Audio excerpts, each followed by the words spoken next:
3.1혁명 106주년 기념 인문학 강의 시간입니다. 지난주 거 기억나십니까? 네, 의학에 대한 이야기.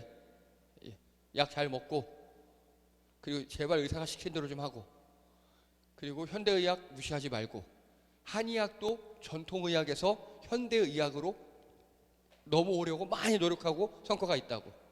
그리고 한약도 지어 드시려면 꼭 인증받은 한의원 가서 지어 먹으라고 그렇게 말씀드렸었습니다. 자, 오늘은 고구마 하나예요. 괜찮아요. 하나. 여러분, 오늘이 무슨 날입니까? 광주 민주화 운동 45주년 기념일입니다. 오늘이. 여러분, 국가기념일이에요. 국가기념일이에요. 오늘 국가에서 정한 그 이야기예요. 이거를 좀 종합적으로 한번 하겠습니다. 제목은 5.18 광주 민주화 항쟁, 산자와 죽은 자입니다. 여러분, 5.18 대충 아십니까? 일단 일어났던 곳은 광주. 근데 광주뿐만 아니에요, 여러분. 그 호남 지역만이 아니라 전국에서 일어났어요. 왜 일어났습니까? 5.18이? 어렴풋이 알고 계시죠? 그거에 대한 정확하게 한번. 일단 5.18 배경입니다. 자, 먼저요. 박정희가 삼선 개헌, 거의 불법으로 개헌, 유신헌법을 만들어서 이렇게 독재를 이어가다가 1979년 10월 26일 박정희가 총 맞고 죽어요. 그리고 최규하 권한대행이, 그 당시 최규하가 부통령이었거든요. 권한대행이 됩니다. 이제 여러분, 권한대행 익숙하시죠? 그리고 계엄령을 선포합니다. 근데 이때 이 사람이 바보 같은 사람이었어요. 자, 전국으로 계엄령을 내리면 대통령이 그 계엄을 다 컨트롤할 수 있어요. 전국으로 내리면 대통령 밑에 계엄사령관이 있어요. 그런데 일정 특정 지역만 계엄령을 내리면 계엄사령관이 국방부 장관 밑으로 가요. 이해되십니까? 근데 이때 최규하가 제주도를 제외한 곳에 계엄령을 내려요. 그러면 실제적으로 계엄에서 최고 탑 두목은 누가 되는 겁니까? 국방부 장관이 되는 거죠. 그렇게 했어요. 정치에 관여하기 싫다고. 바보죠. 권한대행이 어떻게 정치에 관여 안 합니까? 그리고 10월 6일 날, 1979년 10월 6일 날 10대 대통령 선거를 합니다. 이거 거의 몰라요, 사람들이. 여러분, 헌법에 보면 지금 나와 있죠. 대통령 유고시 2달 안에 선거하게 돼 있죠. 그래서 윤석열 날아가서 지금 우리 6월 3일 투표하는 거잖아요. 이때도 똑같았어요. 10월 26일 날 박정희 죽고 12월 6일 날 10대 대통령 선거를 합니다. 물론 간접 선거였어요. 지금처럼 국민 선거가 아니라 통일주체 국민회의인가 해서 2,500명 정도가 투표하는 간접 투표였는데, 그렇게 해서 최규하 대통령이 당선됩니다. 최규하 10대 대통령 선출, 정치 발전에 최선을 다하겠습니다. 국민 화합에 협력하겠습니다. 그래서 2,549명 중 2,465표로 최규하 대통령이 당선된 겁니다. 정식으로. 이해되시죠? 그럼 어떻게 해야 돼요? 이제 계엄을 해제해야죠. 그렇죠? 그 정상적으로 돌아오면 되잖아요. 그걸 못했어요, 바보가. 그래서 12월 12일 일주일 후에 전두환, 노태우 등 신군부가 12.12 군사 반란을 일으키죠. 여기서 중요한 거, 12.12는요, 여러분, 우리 민간인은 1도 관계없어요. 그 당시 계엄 사령관이었던 정승화 사령관을 신군부가 다 잡아들인 거예요. 이해되십니까? 민간인들끼리 전투는 1도 없었어요. 군인들도 몇 명 안 죽었어요. 즉 군내 쿠데타라고요. 군내. 그래서 이때 전두환, 노태우가 계엄사령관 정승화를 잡아들이고 지들이 군대 실권을 잡아요. 최규하는 관망만 하고 있어요.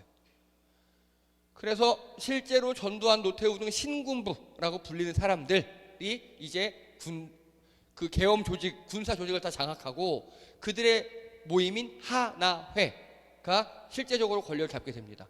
그리고 1980년 2월 29일 어쨌든 이제 유신이 풀렸잖아요.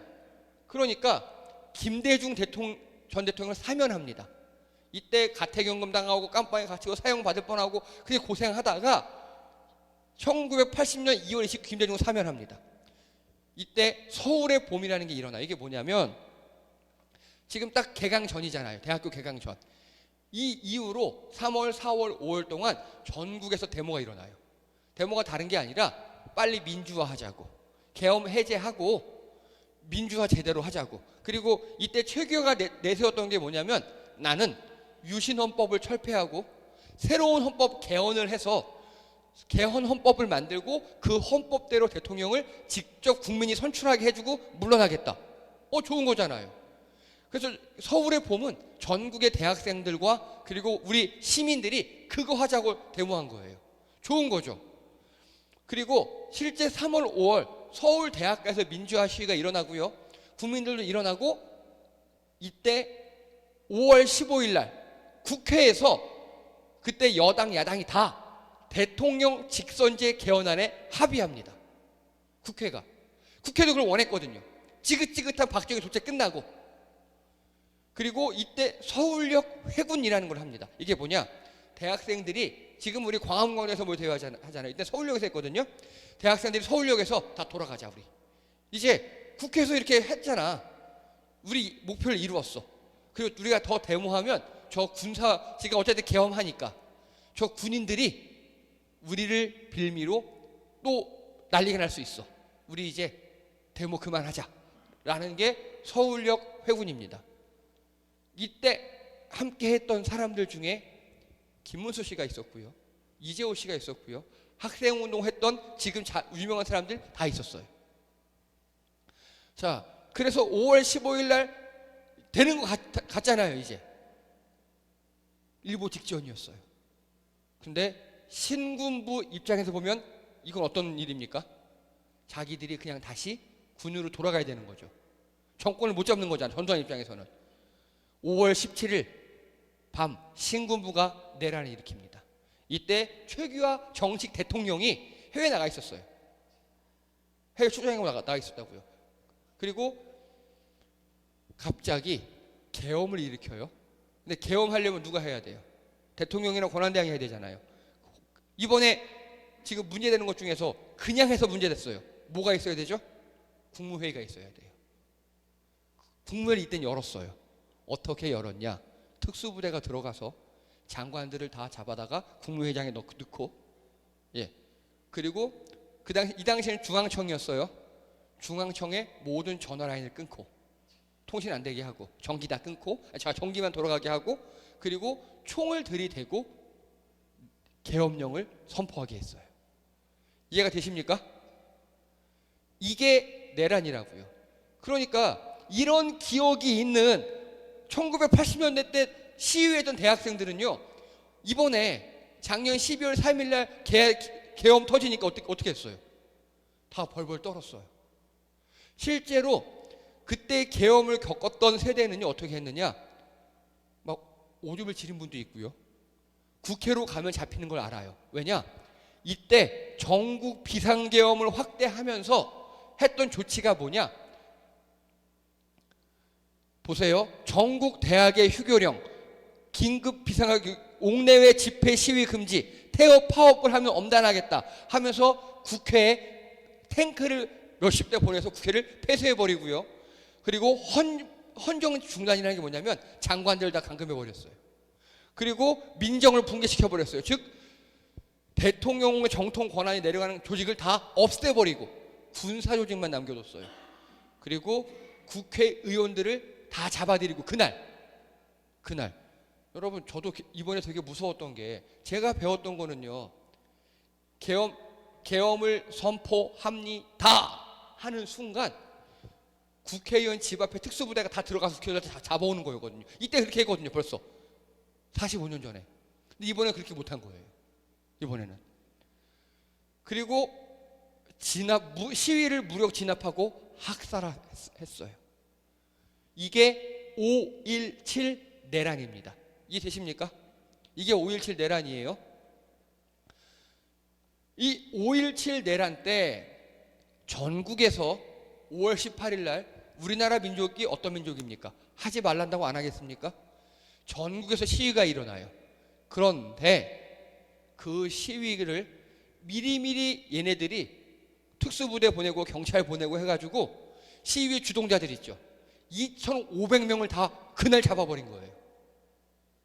시위가 이루어지지 않아요. 이루어졌던 곳이 광주 일대만 제대로 5월 18일 날 이루어졌어요. 그게 광주 민주화 항쟁입니다. 이해되십니까? 이제 광주 민주화운동이 왜 이러는지 아시겠죠? 예. 즉 신군부가 우리 국민들이 이렇게 다 데모하고 막 손 써가지고 대통령 직선제 개헌안을 국회에서 합의하게 만들어 놨는데 그거 며칠 남겨두고 이렇게 해버린 거예요. 자, 여러분 이게 무슨 사진인 줄 아십니까? 광주의 지금 관들이죠. 다 시신들, 희생자의 시신들이에요. 여기서 특이사항이에요. 태극기예요. 바로 태극기입니다. 여러분 누군가 죽었을 때 관뚜껑에 태극기 덮는 건 어느 때입니까? 군인이 아니에요. 순국이에요. 순국. 예, 나라를 위해서 일하다 죽은 사람들만 이렇게 합니다. 아니 광주 민주화운동 이 사람들 왜 이렇게 했을까요? 이 사진 보세요. 칼라로 복원한 사진입니다. 다 정말 태극기 덮었죠. 그리고 이게 정말 유명한 사진입니다. 독일에 실린 사진인데 아기가 아빠 영정사진 안고 있어요. 영정사진에 턱을 툭 기대고 되게 슬픈 표정을 하고 있어요. 여기 뭐라고 써 있냐면 이 작은 손 사이에 있는 아이 아빠를 이 아이는 다시 보지 못한다. 이 아빠를 독재자가 데려갔다 라고 여기 써 있어요. 자, 그리고 중요한 건요, 이건 그 당시 사진인데 태극기로 이렇게 다 덮여 있죠. 이 광주 시민들은요 그냥 당한 게 아니에요. 그냥 당한 게 아니라 시민군을 조직했어요. 시민군을. 이해가 되십니까? 그냥 맨몸으로 데모한 게 아니라고요. 여러분 이게 우리나라 무서운 거예요. 우리나라 남자들은 다 군대 갔다 오거든요. 특별한 사람 빼놓고는. 그러니까 대충 어디서 남자 한 100명만 데려오면 부대 몇 개가 나와요. 이들이 그걸 한 거예요. 시민군을 조직해요. 그래서 광주를 진압하려던 특수부대원들과 전투를 벌여요. 자, 누가 반란군입니까? 특수부대가 반란군입니까? 시민군이 반란군입니까? 원래는 시민군이 반란군이죠. 원래 같으면. 하지만 우리나라에서 이제 정의하기를 특수부대가 반란군이고 이 시민군들은 헌법을 수호하기 위해 무력을 쓸 수 있는 쓰는 정당한 사람들이라는 판결이 나왔어요. 그래서 그 판결이 1997년에 나와요. 하지만 이 광주 사람들은요 그 광주 민주항쟁 당시에 이미 관을 태극기로 덮어요. 그들은 지금 나는 데모를 하는 게 아니라 우리 헌법을 수호하고 우리 나라를 위해 우리가 시민군을 조직해서 저 폭도들을 무찌르고 있다는 인식을 이들이 갖고 있는 겁니다. 이해가 되십니까? 이게 5.18이 헌법 전문에 실려야 할 이유입니다. 우리 지금 4.19는 실려 있잖아요. 5.18이 여기에 실려야 하는 이유예요. 이게 왜냐? 3.1운동 때 우리 만세 시위 불렀죠. 거기서 우리 독립이 시작됐잖아요. 4.19로 독재했던 박정희 물러내고 민주주의 세워지는가 했는데 또 군사 독재가 들어왔죠. 5.18로 인해서 군사 독재가 물러가기 시작했거든요. 5.18로 인해서. 자, 그래서 5.18 그 이후에요. 이때 사망 및 행방 불명이 1000여 명입니다. 공식 통계는 250명인데 실제로 조사해 보면 1000명이 넘는다고 합니다. 아직도 계속 발굴 중이에요. 아직도. 그리고 1987년 6월 항쟁 때 이때 여러분 87년 6월 항쟁 이후로 비로소 대통령을 우리 손으로 뽑았어요.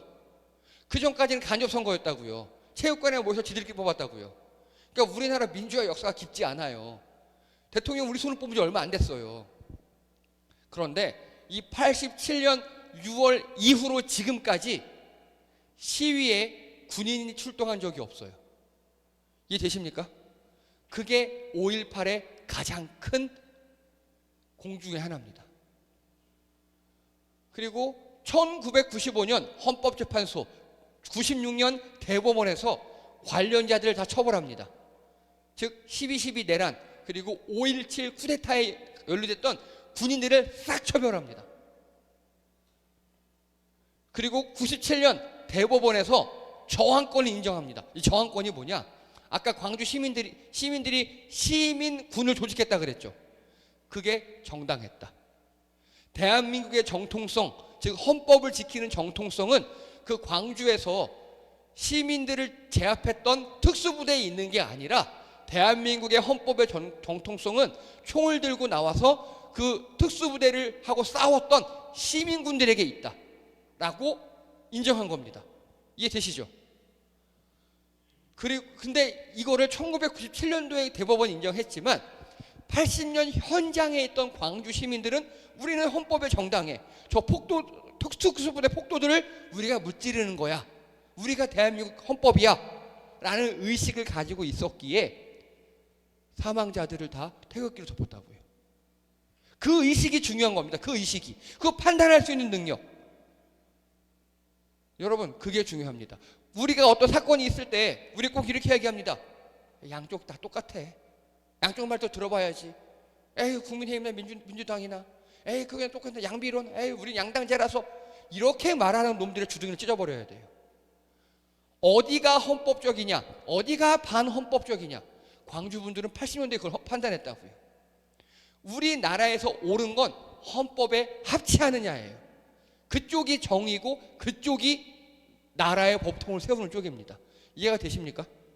그래서 양측이 다 똑같아 라고 말하는 놈이 안철수고 그 놈이 이준석입니다. 제일 나쁜 새끼들이에요. 여러분, 우리나라는 헌법이 있죠?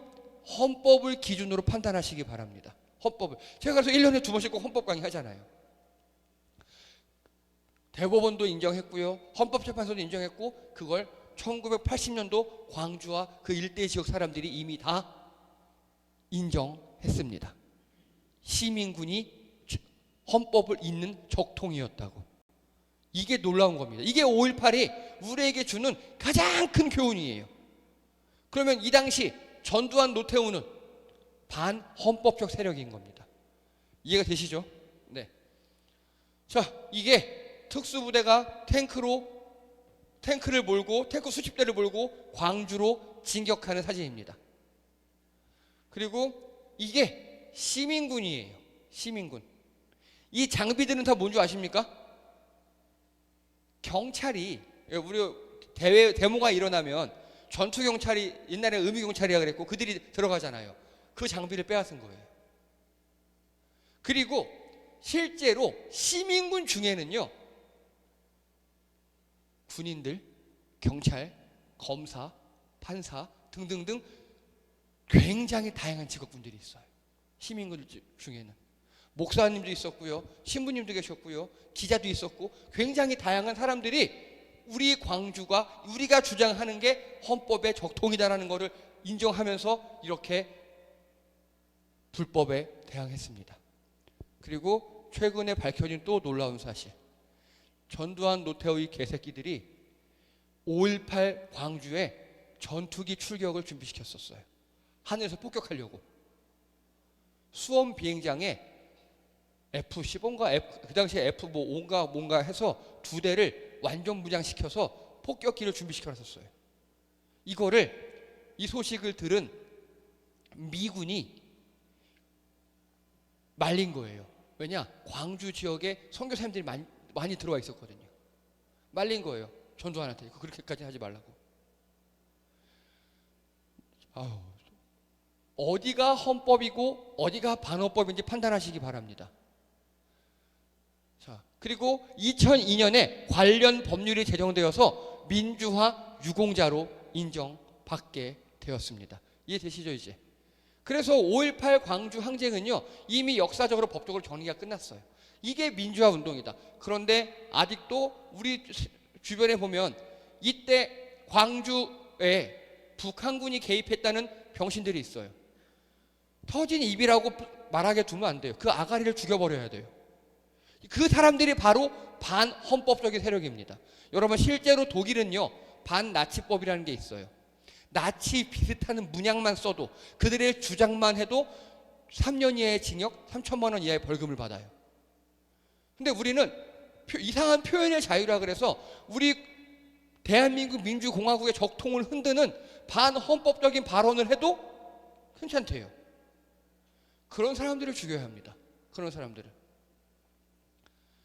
자, 이것 작년 12월 3일 7공수 특임부대, 우리나라에서 제일 무서운 부대가 여기 일반인들 기자들과 국회 앞에서 몸싸움하는 사진입니다. 여러분 이 사진 하나가 저는 이거를 그때 실시간으로 유튜브로 봤거든요. 너무 감사했어요. 이들이 총을 쓰지 않는다는 거예요. 그리고 이들이 사람들한테 이렇게 밀려준다는 거예요. 아, 다행이다. 그리고 이 사진 보세요. 그 무서운 특수부대가 국회에 진입하는 사진입니다. 창문을 깨고 열고 조용히 담 넘어가고 있어요. 말도 안 돼요. 이들은 헬기에서 레펠 타고 내려와서 창문 폭파시키고 20명이 들어가는데 채 1분도 안 걸리는 그런 훈련을 맨날 하는 사람들이에요. 근데 줄 맞춰서 조용히 들어가고 있고요. 여기서 제가 제일 은혜 받았던 게 바로 이 옆으로 조용히 밀쳐둔 이 화분이에요. 예, 화분을 이들이 너무 동영상 보니까 가는데 화분이 있잖아요. 화분 옆에 싹 밀치고 들어가요. 특수부대원들이. 맞아요. 그 계엄을 계획했던 윤석열과 그 윗대가리들은 사고가 썩어 있어서 병신이지만 그 밑에 있는 이 실전의 야전에서 뛰는 군인들은 이미 다 의식이 바뀌어 있는 거예요. 5.18 때 특수부대원들이 그렇게 빨갱이란 말만 듣고 시민들을 진압했다가 특수부대가 어떤 꼴을 당했는지 계속 훈련받고 교육받아 온 거예요. 자, 아주 유명한 사진이죠. 안규령 씨가 특수부대의 총구를 붙잡고 야 이 새끼야 너는 부모줘도 없냐? 네가 그러고도 부끄럽지도 않냐? 소리쳤던 그 장면입니다. 여기서 보세요. 총에 대검이 착검되어 있지 않아요. 보통 백병전 이렇게 들어올 때는 앞에 총 끝에 다 대검을 꽂아요. 그리고 이 손을 보세요. 방아쇠에 안 가 있어요. 네, 그러고 있었어요. 특수부대원들도 이들도 멘붕이 온 거예요. 자, 그래서 보니까 2024년 12월 기사입니다. 단독 육사 올해부터 계엄에 대해 가르쳤던 헌법과 민주시민 수업을 없앴다. 이거 윤석열 새끼가 아니십니다. 2024년도 12월에 육사에서 헌법과 민주시민이라는 과목이 필수였거든요. 옛날에 5.18 했으니까. 그래서 계속 가르쳐온 거예요. 육군사관학교에서. 즉 여기 있는 군인들은 그걸 다 배우고 자란 애들인 거예요. 근데 작년에 없앴어요. 작년 12월에. 이겁니다. 5.18에 대해서, 계엄에 대해서, 헌법에 대해서, 민주시민에 대해서 군인들이 배워오니까 여기 와서 차마 쏘지 못하는 겁니다. 차마 민간인을 밀 수가 없는 거예요. 이게 5.18이 우리를 살린 거예요. 12.12 반란, 5.17 내란 세력들을 우리가 헌법으로 단죄했죠. 그래서 그들을 다 뭐 사형에 처하고 몇 개 하고 했잖아요.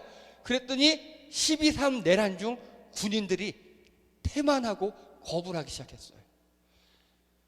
실제로 곳곳에서 군인들이 거부를 했어요.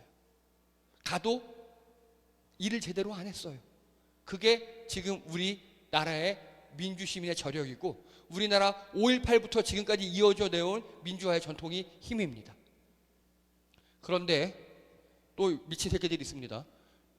5.18 진압 정호용 위촉 논란에 김문수 제정신인가? 김문수 캠프가 정호용이라는 인간을 자기 고문으로 임명했어요. 근데 정호용은 누구냐? 5.18의 주역 중 한 명입니다. 이해가 되십니까? 즉 내란을 일으켜서 국가의 내란범 중에 하나였던 놈을 김문수 캠프에서 고문으로 유축했다고요. 물론 논란이 일어나자 바로 해촉했어요. 이만큼 역사의식이 없는 겁니다. 그리고요, 김문수 5월 17일 날 광주를 찾았어요. 그리고 혼자 5.18 묘역에 가서 참배하고 돌아와요.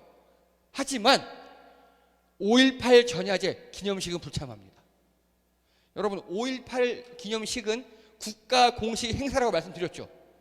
여기는 대통령, 각 장관, 국회의원들 무조건 필참이에요.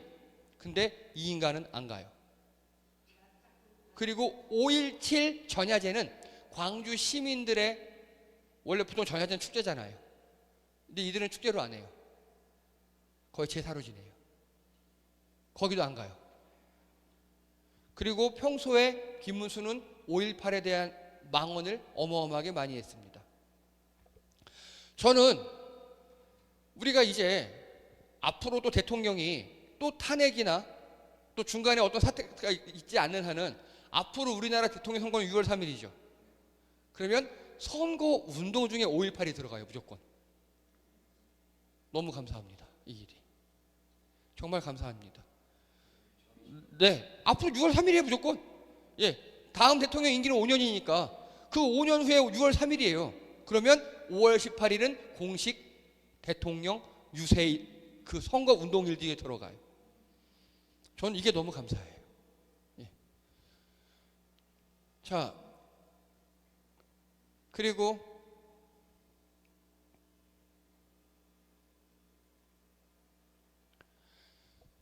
좀 이제 가슴 아픈 이야기입니다. 2016년 기사입니다. 당시 추미애 민주당 대표가 박근혜, 이때가 언제냐, 2016년이면 박근혜 탄핵되기 직전, 탄핵되기 직전에 박근혜 계엄령을 준비한다라고 주장을 했습니다. 기억나십니까? 막 나와서 기자회견을 그랬어요. 그때 온 국민이 일어나서 추미애를 욕했어요. 그건 아니라고. 특히 저쪽 당은 얼마나 많이 욕했습니까? 그런데 2018년 보니까 박근혜 퇴진 1차 촛불 시위 직후부터 계엄 대비한 시나리오가 있었다고 나중에 이렇게 밝혀졌어요. 기억나시죠, 이거? 이 시나리오를 보면 무시무시합니다. 서울에 탱크 200대, 장갑차 550대, 병력 4,800명, 특전사 1,400여 명을 투입해서 여기 보면 청와대와 서울정부청사, 국회의사당, 국방부, 합참본부, 광화문 일대 헌법재판소를 다 동시에 점거하는 계획을 2016년도에 세웠다고요. 여러분 그때 촛불 시위에 나갔었죠? 죽을 뻔한 겁니다. 이 광화문에서 34단과 구공수여단을 만날 뻔했다고요, 우리가. 촛불 시위하다가. 이게 나중에 밝혀졌어요. 그럼 나중에 이거 밝혀졌으니까 어떻게 됩니까, 이거? 내란 음모죄죠.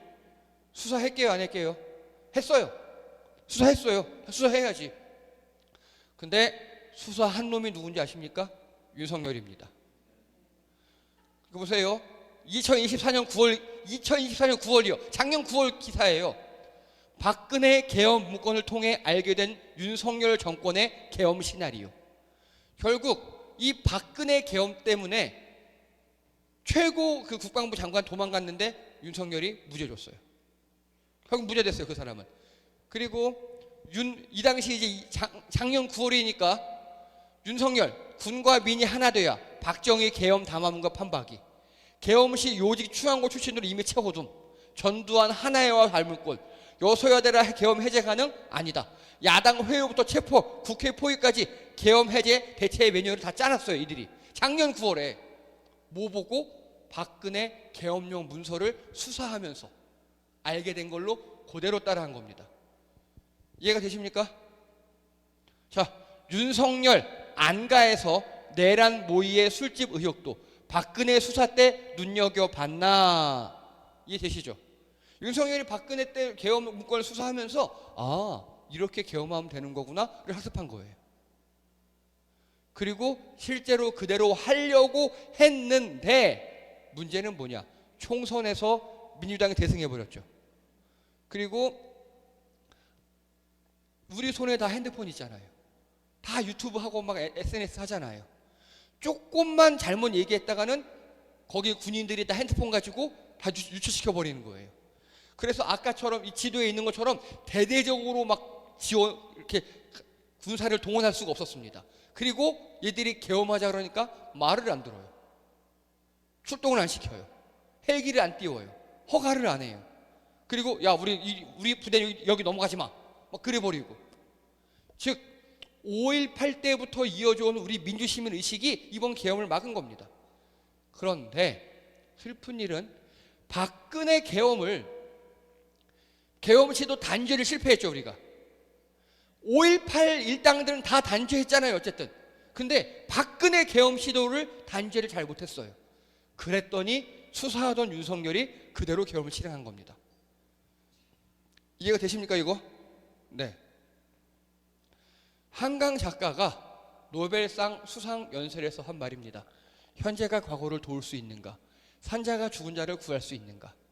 이거는요, 자기가 글을 쓸 때 자기 일기장에 매일 쓰는 문구랍니다. 그런데 아무리 봐도 이게 불가능해요. 현재가 과거를 도울 수 있나? 안 되더래요. 근데 어느 날 정말 벼락 같은 깨달음이 왔대요. 거꾸로 과거가 현재를 도울 수 있는가? 죽은 자가 산자를 구할 수 있는가? 여기서는 맞아, 가능해 라는 답을 얻고 그 답으로 나온 책이 바로 소년이 온다입니다. 소년이 온다. 5.18 이야기죠. 그래서 과거는 이미 다 끝난 일이지만 그 과거를 내가 작가로서 낱낱이 세상에 잘 알리고 그러면 그 암울했던 과거가 현재를 돕고 그 5.18 때 죽어갔던 사람들이 우리 산자를 도울 수 있겠다 라는 결론으로 쓴 게 바로 소년이 온다. 우리 여러분 5.18 관련된 영화나 기타 등등 뭐 되게 많죠. 서울의 봄, 모범택시, 택시운전사, 화려한 휴가, 26년 웹툰 여러 가지 우리 문화를 통해서 5.18을 알려왔던 거예요. 그랬더니 12월 3일 날 특수부대가 화분을 치우고 들어가고 특수부대가 차마 어떻게 못하고 그런 일이 벌어졌어요. 특수부대원들이 40, 50대 아줌마들한테 싸대기를 맞고 그게 우리의 힘이에요. 그러면 이제 우리가 할 일은 뭐냐? 여러분 이게 반민특위 재판입니다. 예, 반민특위 재판이에요. 반민특위를 좀 아십니까? 이 반민특위는요 재원국회에서 만든 거예요. 재원국회에서. 재원국회 아시죠? 우리나라 초대국회.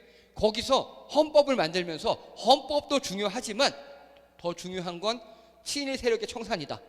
거기서 반민족 행위 특별조사위원회를 국회에서 만들어요. 그리고 그 밑에 3개의 기구를 설치합니다. 특별경찰대, 이들은 간단하게 매국노만 잡으러 다니는 경찰들. 그리고 특별검찰, 이게 특검이에요. 특검. 이 특별경찰대, 매국노 잡으러 다니는 특별경찰대가 잡아오면 기소하는 특별검사, 그리고 그 기소를 재판하는 특별재판소를 설치한 겁니다. 그래서 여기 있는 사람들이 쭉 앞에 앉은 여기 법국 사람들이 특별검찰과 특별재판관들이에요. 이해되시죠? 그런데 이 특별검사와 특별재판관들을 암살을 시도하고요. 그리고 국회 프락치 사건이라고 아십니까? 그래서 이 반민족 행위 특별조사위원회를 맡는 국회의원들을 모함하고요. 반민특위를 막 습격해서 와해시켜버려요. 반민특위 실패했어요. 그래서 그 실패한 게 지금 우리나라의 이 꼴이 되게 만든 요인 중에 하나입니다. 친일해도 괜찮고 나라 팔아먹어도 괜찮고 돈만 있으면 되고 이렇게 만들어 놓은 겁니다. 그래서 여러분 우리가 할 일은요, 이제 우리 산자들이, 우리 살아있는 자들이, 우리 현재가 이 죽은 반민특위를 살릴 때예요. 우리 이번에 내란 있었죠. 계엄이 있었죠. 그래서 내란 특별검찰을 내란 특검을 통과시켜야 되고, 지금 여러분 사법부 보세요. 믿을만 합니까? 제일 썩은 게 사법부 같죠. 그렇죠? 근엄한 척 하면서 누름사롱 다리고 지들끼리 돈으로 다 담합하고, 그래서 이 내란 사건을 전담할 특별재판소를 만들어야 돼요. 이거 우리나라에서 한 번도 안 해봤어요? 거짓말입니다. 해봤어요. 반민특위 때 했었다고요. 그걸 다시 부활시켜야 해요. 그래서 반민특위에 못한 걸 지금 우리가 해내잖아요? 그러면 우리 살아있는 자가 죽은 반민특위를 살릴 수 있어요. 5.18도 처음엔 실패했다 그랬어요. 광주 사람들이 다 무고하게 희생됐다 그랬어요. 왜 거기서 데모하냐고, 그냥 목숨 부지하지 그랬냐고 그렇게 말하는 사람도 있었어요. 하지만 87년 6월 항쟁과 그리고 우리 박근혜 퇴진과 이번에 윤석열 퇴진 사건을 보면서 5.18이 실패한 게 아니구나. 그때부터 다져놓은 그 민주정신이 이제 꽃을 피우는 걸 우리 다 느낄 수 있거든요. 마찬가지입니다. 반민특위 실패했어요. 하지만 우리가 이것을 거울 삼아서 이번에 내란 특별조사위원회를 제대로 만들고 그들을 정말 이 반헌법 세력은 우리나라에서 발붙이지 못하는구나를 확실하게 단죄한다면 반민특위 역시 그냥 실패한 채로 끝나지 않을 수 있습니다. 이게 우리가 할 일입니다. 그래서 여러분 잘 판단하세요. 어디가 헌법적인 세력인가? 어디가 반헌법적인가? 누가 반헌법적인 개소를 하는가를 판단하셔야 합니다. 그걸 하지 못하면 또 우리는 개돼지가 되는 겁니다. 여러분 죽은 반민특위를 살리는 우리 대한민국 국민이 되길 바랍니다. 예, 수고하셨습니다. 이상입니다.